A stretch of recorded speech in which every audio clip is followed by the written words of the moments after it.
Alright, so this is my third attempt at making a video. I notice I'm a little long-winded, so I'm going to try to take it from 20 minutes to 5. I want to be quick. I'm just going to start with what's scaring me. I'm seeing a lot of people get confused about what their role in government is versus what the role of the public servants are. Okay, the public servant is called a servant for a reason. The sheriff is a public servant.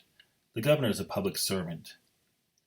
If you're in government, you are the servant. You are not the master. We are the masters. Okay. A servant can't tell me whether or not I can go to work or not. A servant can't tell me whether or not I go to church or not. A servant can't tell me what to do. A good servant can counsel me what to do. But they can't tell me what to do. Why can't they tell me what to do? I mean, maybe they know best. Okay. Because this is America. Because here, the government derives its power from the consent of the people. To put it simply, if I can't tell you you need to stay home from work, the government can't tell me I need to stay home from work. If I can't tell you you can't go to church, the government can't tell me I can't go to church. We have these rights. They're inalienable. We seem to have forgotten that inalienable means under no circumstances can they be taken away. There's no emergency on the face of the planet that takes away my freedom of religion, freedom of speech, freedom of association, freedom of the press, every freedom to petition the government for redress of grievance, everything in the First Amendment, well, hell, 1 through 10. Okay? Those are inalienable rights. They cannot be taken away due to any emergency whatsoever. Okay? They're inalienable. Part of the philosophy behind it is because they're God-given. Now it says God-given or from our Creator. We're endowed by our Creator with inalienable rights, which simply means they're out of the hands of man. These rights were given to us not by man, therefore they cannot be taken away by man. And when man tries to do, or when they actually do take away these rights, they are in violation of natural law. They're in violation of God's law, whatever your idea of what God is. And yet we here are so freely and willing to sacrifice not only our rights, which is one thing, but we're forcing our neighbors and our family and our friends to sacrifice their rights also. We shame them if they don't bend the knee. See, it's one thing if the government came out and says, hey, we have an emergency and we suggest you take these actions. That's what a good servant does. They give wise counsel. But that's not what they're doing. They're coming out and they're saying what you must do. So here's the thing about the servant-master relationship. If it's in the right proportion, if it's balanced right, where the people are the master and the public servants are the servants, then there's balance. And if the public servant says, you know what, I don't like the way you're treating me, as the people, then the servant has the right to quit. The servant can say, you know what, I quit. I no longer want to be governor. I no longer want to be sheriff. Whatever position they hold, I no longer want to be the councilman or woman. I quit. I am done with you. That is an option they have. But when it gets reversed, when the servant starts thinking that they are the master, that's when it gets scary. Because we can't quit. A servant can quit and go back to the people and actually be one of the masters again. But when the servant starts thinking that they're the master and the people let them, we can't quit. We're not servants, we're slaves when that happens.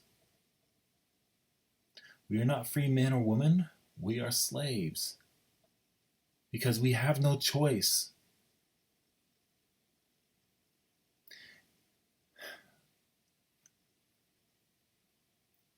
People should be more concerned about the eternal truths of freedom and liberty than they are about the temporary emergencies.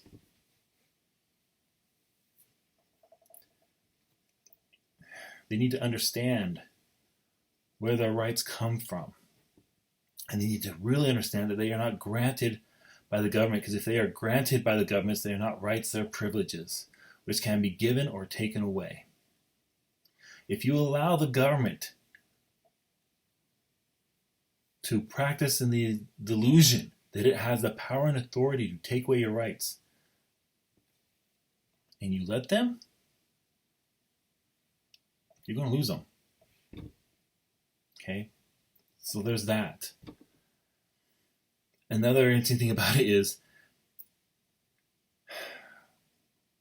consider how much power the governors are taking right now. I'm in Washington State. My governor believes he has the power to take over the whole economy. Everything. He decides what businesses can stay open, which ones shut. He believes he can decide who can and cannot go to work.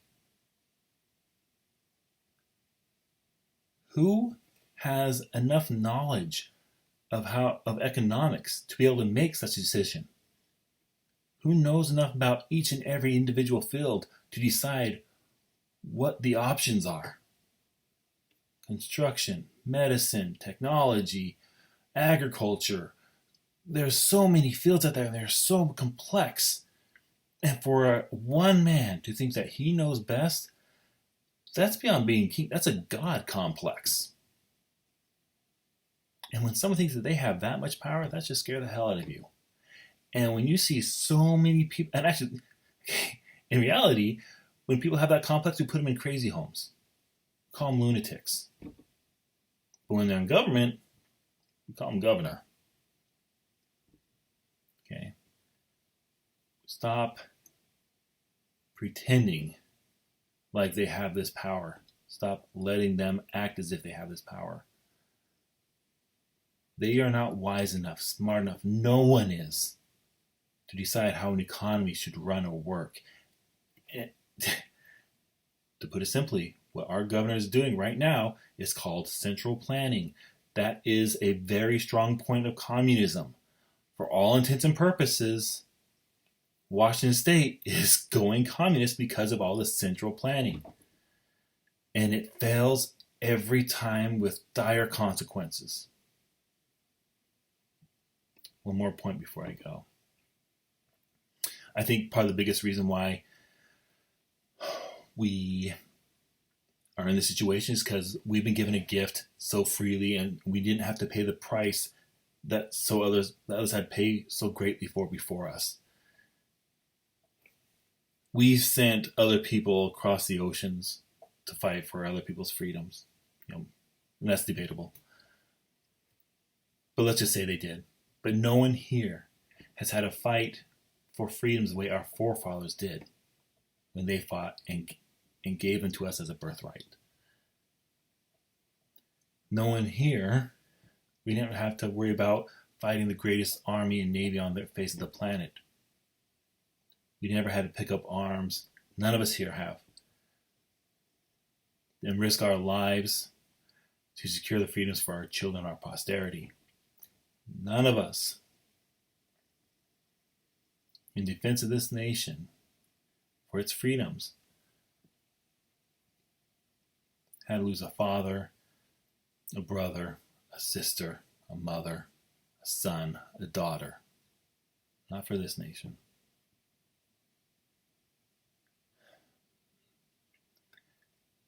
If we had to fight as hard and as long and pay such a great price as they did, maybe we would be much more jealous in guarding our liberties than we are now.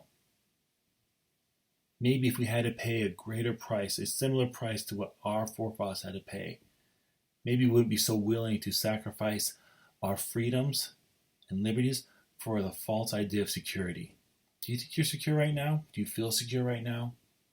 I don't.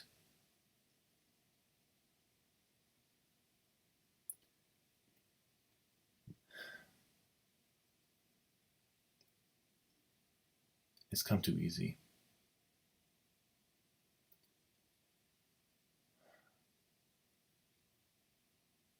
Really wake up. Realize that our governor is not our master. He is our servant. And even if you agree 100% with what he says we need to do, and you decide for yourself that you're going to do those things that he suggests, realize that you do not have the power, nor he, to make other people live according to what they believe is right. That's what freedom is all about. It's about letting every man and woman decide for themselves how to live their life to the best that they know how. And it is not up to you or me or the governor or even the president for that matter to say otherwise. Don't let these would-be tyrants keep playing God with your rights. You might lose them forever.